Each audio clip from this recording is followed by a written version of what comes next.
Perkenalkan, nama saya Denny Andriansa dengan NIM 073002300107.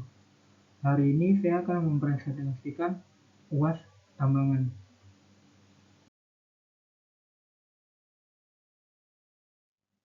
Nah, yang pertama ada tipe-tipe drag line. Jadi, drag line ini fungsinya secara umum drag line adalah alat yang digunakan untuk menggali tanah dan memuatkannya pada alat-alat angkut, misalnya truk.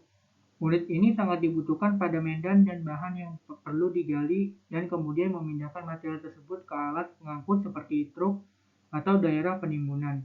Mudahnya, Anda dapat menjumpai unit drag line pada daerah yang membutuhkan pengerukan dengan area cukup luas, seperti pada pertambangan. Ukuran drag line yang digunakan akan disesuaikan dengan kebutuhan penggalian. Nah, di sini ada tipe-tipe drag line. Yang pertama yaitu ada crawler drag line. Secara umum, drag line ekskavator adalah alat yang digunakan untuk menggali tanah dan memuatkannya pada alat-alat angkut, misalnya truk. Unit ini sangat dibutuhkan pada medan dan bahan yang perlu digali, dan kemudian memindahkan material tersebut ke alat pengangkut seperti truk atau daerah penimbunan. Nah, yang kedua ada truck mounted drag line. Secara fungsi sama saja, hanya saja drag line-nya lebih kecil. Hal ini memungkinkan bisa beroperasi di tambang bawah tanah. Nah, di sini ada tipe-tipe underground drilling machine. Nah, yang pertama ada pneumatic drilling machine. Pneumatik adalah alat genggam bertenaga udara yang menggubur lubang atau menghancurkan permukaan keras seperti batu, beton, dan jalan. Ini biasanya disebut sebagai jackhammer atau bor udara. Bor pneumatik dapat mengebor lubang dengan diameter sekitar 10-20 mm dan dapat digunakan dalam operasi penyelamatan dan konstruksi. Nah, alat pneumatik di tambang, permukaan, dan bawah tanah kompresor udara digunakan sebagai sumber energi untuk perkakas listrik seperti bor, kunci pas, pneumatic loader, dan peralatan lain yang diperlukan di lingkungan pertambangan. Nah, yang kedua adalah hydraulic drilling machine. Mesin bor hidrolik untuk memotong formasi batuan dan sejenisnya. Mesin tersebut memiliki batang bor berputar dengan mata bor di salah satu ujungnya dan motor penggerak hidrolik putar di ujung lainnya. Batang bor ditopang pada gerbong yang disesuaikan untuk berjalan linear guna memajukan mata bor yang berputar ke dalam formasi batuan. Selanjutnya ada siklus elektrik shovel.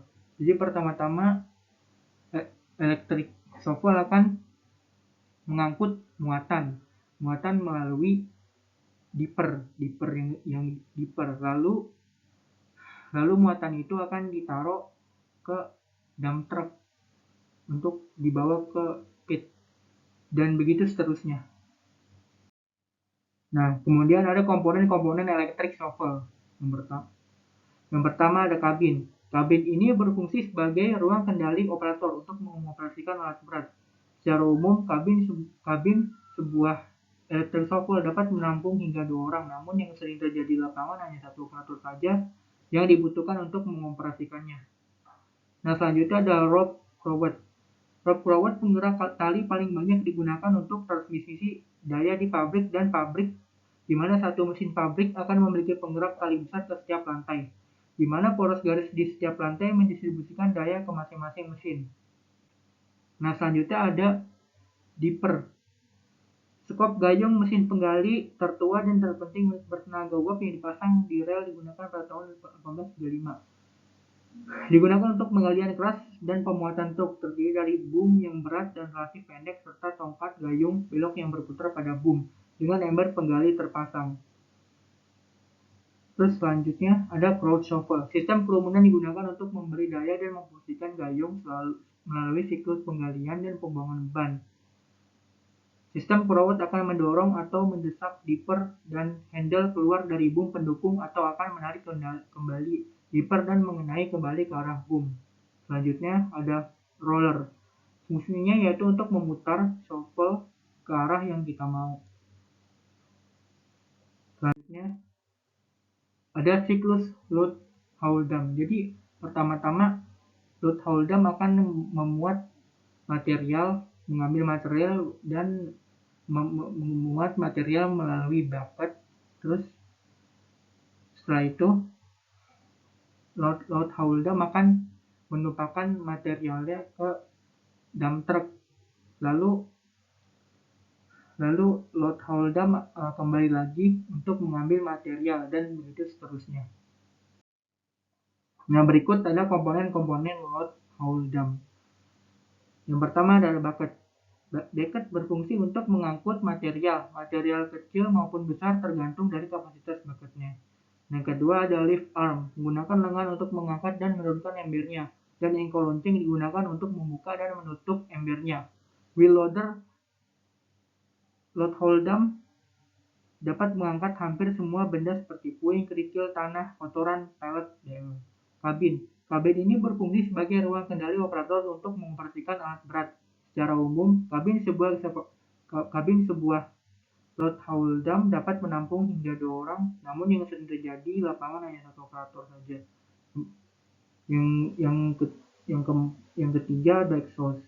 Untuk mengendalikan kebisingan, untuk mengusir asap knalpot dari penumpang, untuk meningkatkan kinerja mesin, dan untuk meningkatkan konsumsi bahan bakar. Yang terakhir ada engine. Mesin adalah suatu mesin yang mengubah energi dari bahan bakar menjadi energi mekanik, sehingga menciptakan gerak dalam prosesnya. Nah, berikut adalah sistem operasi. Sistem operasi blast hole drill machine yaitu pertama-tama blast hole drill machine yaitu sistem operasinya seperti mengubur lubang bertujuan untuk bisa mengambil sampel atau membuka lubang. Dan kalau sistem belt conveyor yaitu pada dasarnya prinsip kerja mesin conveyor itu tidak terlalu rumit. Ini sebatas menggerakkan motor yang nantinya akan menggerakkan belt pembawa muatan. Nantinya muatan bisa berpindah lebih cepat. Pun ketika Anda ingin memilah barang bisa dengan mudah dilakukan. Nah, selanjutnya yaitu peralatan tambang. Nah, stacker reclaimer. Reclaimer atau stacker reclaimer adalah alat yang digunakan untuk mencurahkan batu bara yang dibongkar oleh ship unloader yang melalui belt conveyor menuju ke coal yard disebut stacking, maupun mengambil batu bara dari coal yard menuju ke coal bunker disebut reclaiming. Stacker reclaimer mirip dengan bucket wheel excavator, namun dibedakan dengan kontrol semi-otomatis atau sepenuhnya otomatis. Sistem kontrol yang digunakan biasanya adalah pengontrol logika yang dapat diprogram dengan antarmuka manusia mesin untuk tampilan yang terhubung ke sistem kontrol pusat. Tunnel bore machine, sebuah mesin bor terowongan, disingkat TBM, juga dikenal sebagai tahi lalat, adalah mesin yang digunakan untuk menggali terowongan.